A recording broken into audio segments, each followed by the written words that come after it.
Hi guys, welcome to our Pillow Talk.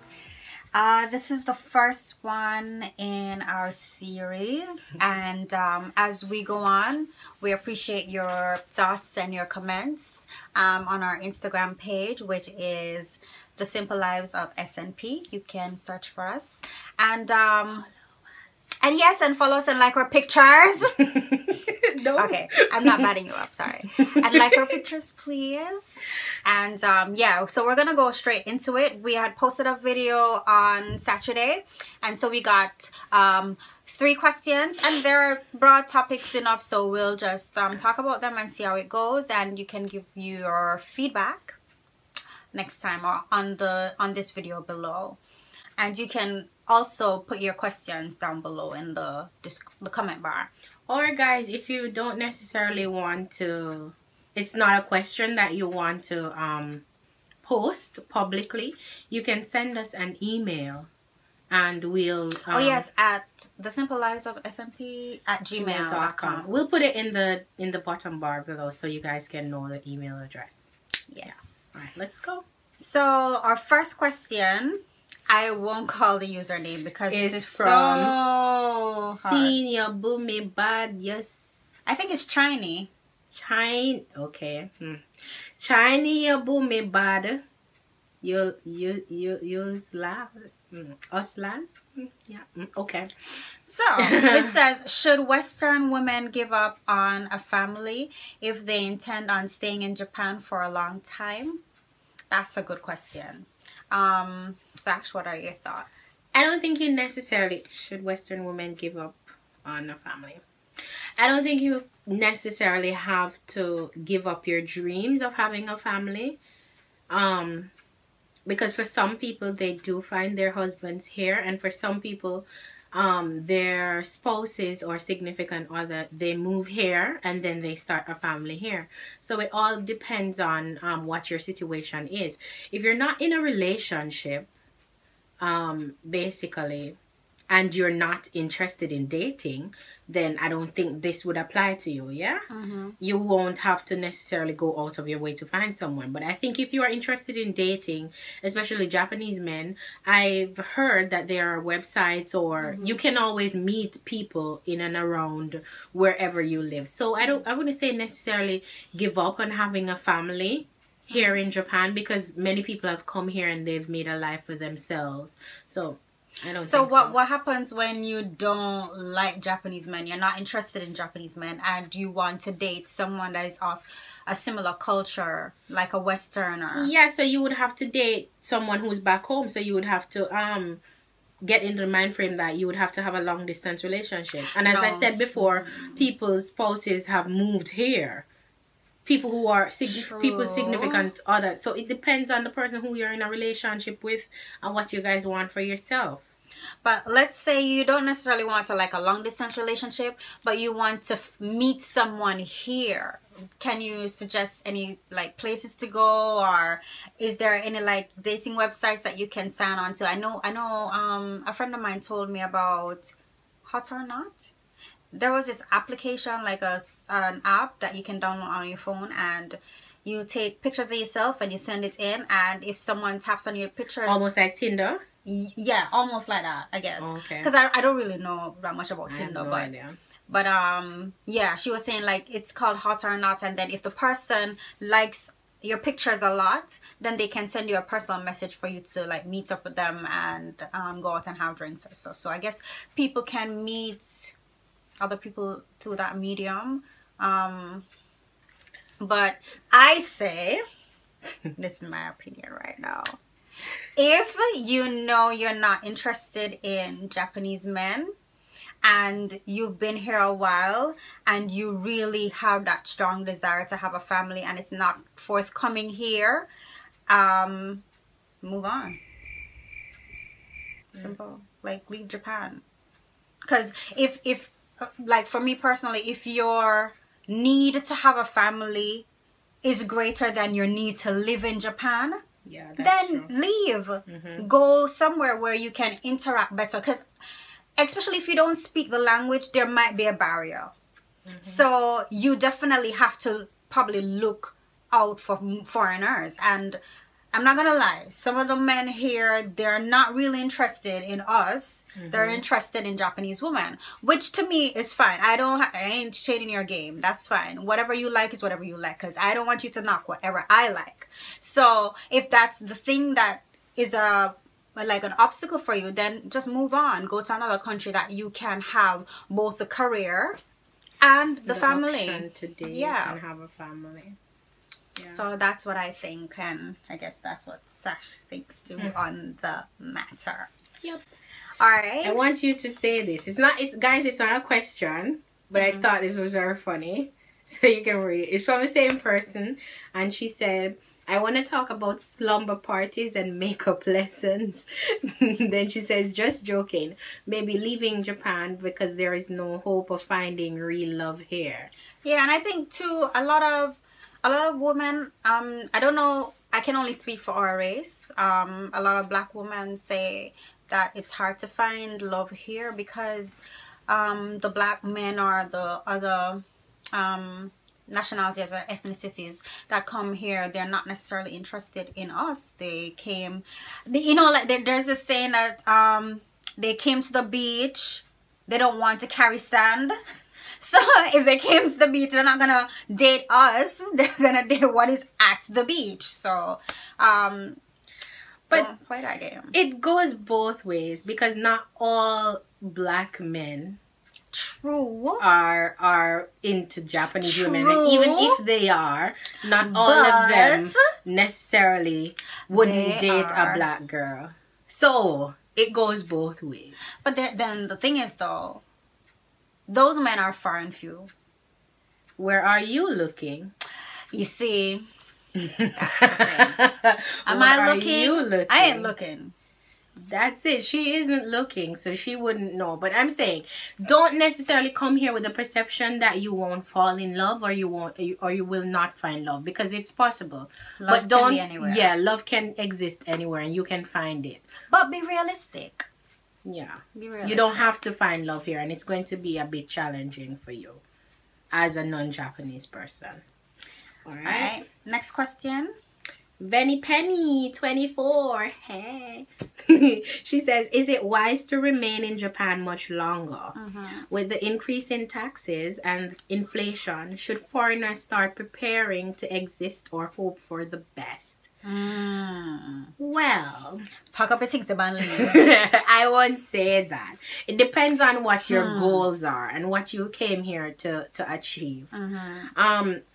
Should you stay here longer? So for me, I gave myself 5 years to be here. My goals may not be realized in 5 years, and then I will have to readjust.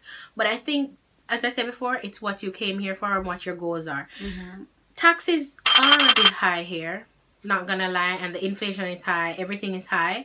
But at the same time, depending on your economic status of where you were coming from, like where you were living before, it might not be so bad for you, depending on where you lived before and if you were paying taxes and how many things you had to take, financial needs you had before this.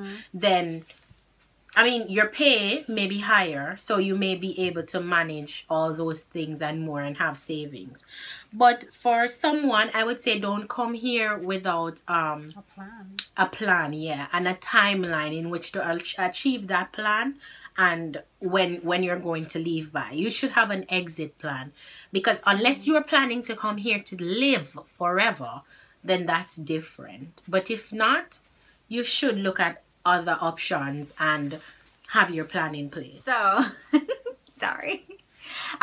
Like Sash, I gave myself 5 years to be here, and actually the goal that I came here to achieve, I already achieved it, but I wanted to meet an additional goal, and I'm here for that reason, to achieve it, and then I'll be like, peace, nice knowing you. But I think too,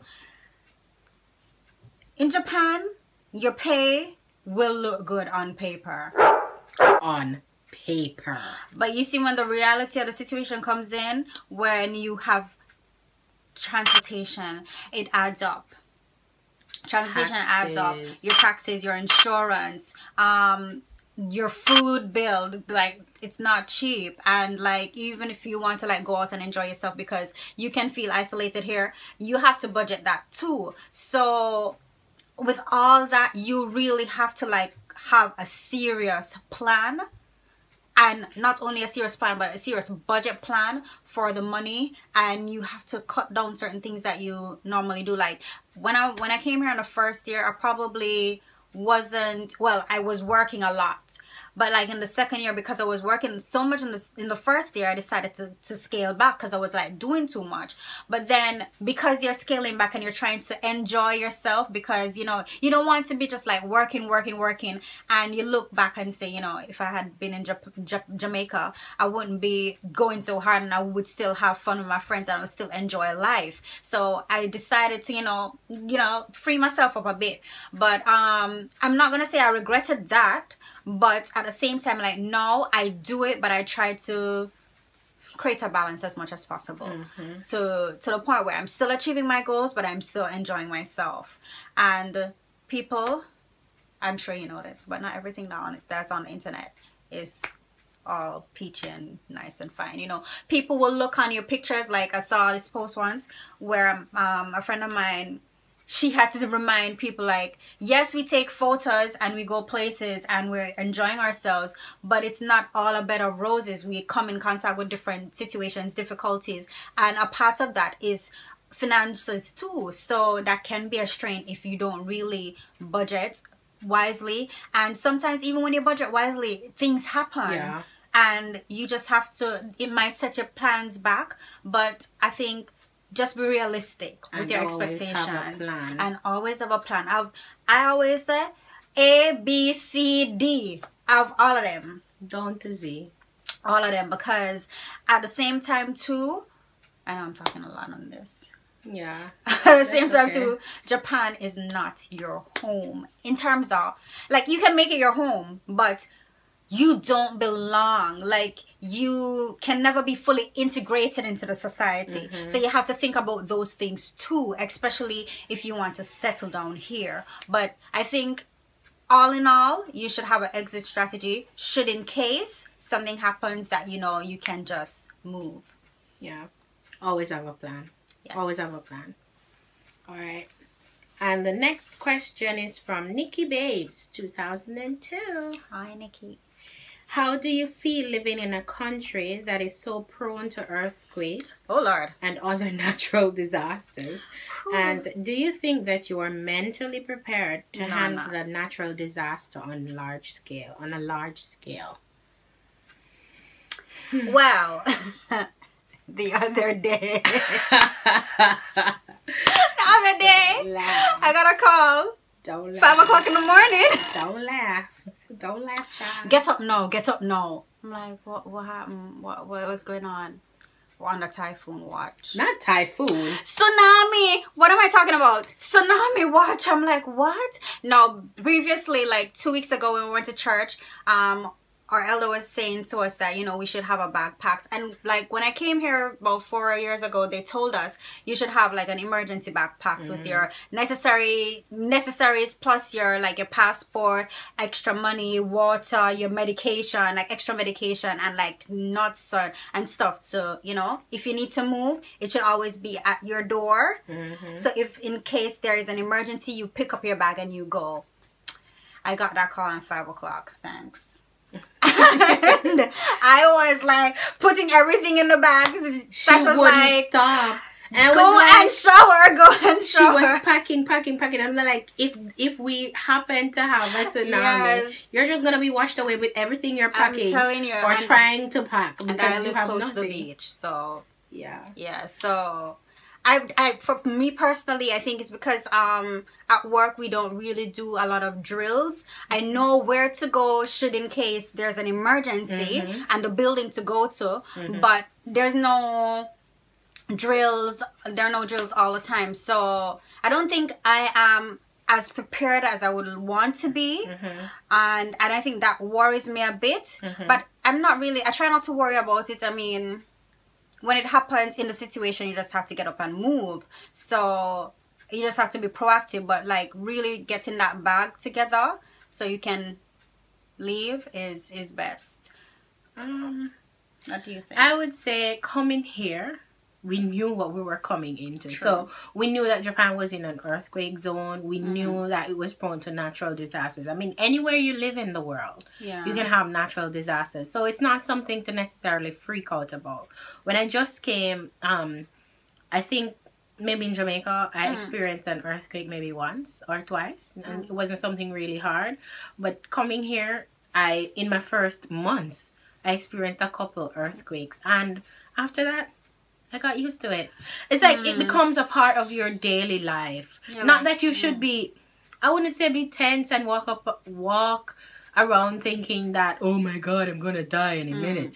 No, it's nothing like that. Just as Peter Ann said, be prepared, have a bag with your necessities, or always walk with your passport. That's what I say. Leave the toothbrush, the toothpaste, everything. Walk with your passport, because that will be most important. Identification, I think, I don't really do that. I probably need to start walking with my passport, but I'm just afraid of losing it. Yeah, but I know, like, for us girls, it's hard to really lose stuff because we have a bag. But in Japan, if you lose something, you're gonna get it back. That is a good thing about here. I'm not really worried like documents and stuff like that. And if I'm mentally prepared, at my workplace, we have drills constantly. Like it's innate in us now to know what to do. So I know. I'm telling you, Japan, they practice for everything. So seriously, I would say don't be scared about it. Don't be too tense or anything. You'll be fine. I mean, and most communities have a PA system that when natural disasters or something that you need to be aware of. And I think the police officers or the community people will go around and tell you to evacuate. So it's okay. Don't be scared. Yeah. I'm not, unless it's something that happened other than like the tsunami watch, then I'll freak out. But other than that, I freaked out, guys. I freaked out. Oh my God. I thought it was the end. I thought I was going to die. Yeah. So dramatic. And then she calls me the diva, really. I called everybody that morning. Like literally. Everybody.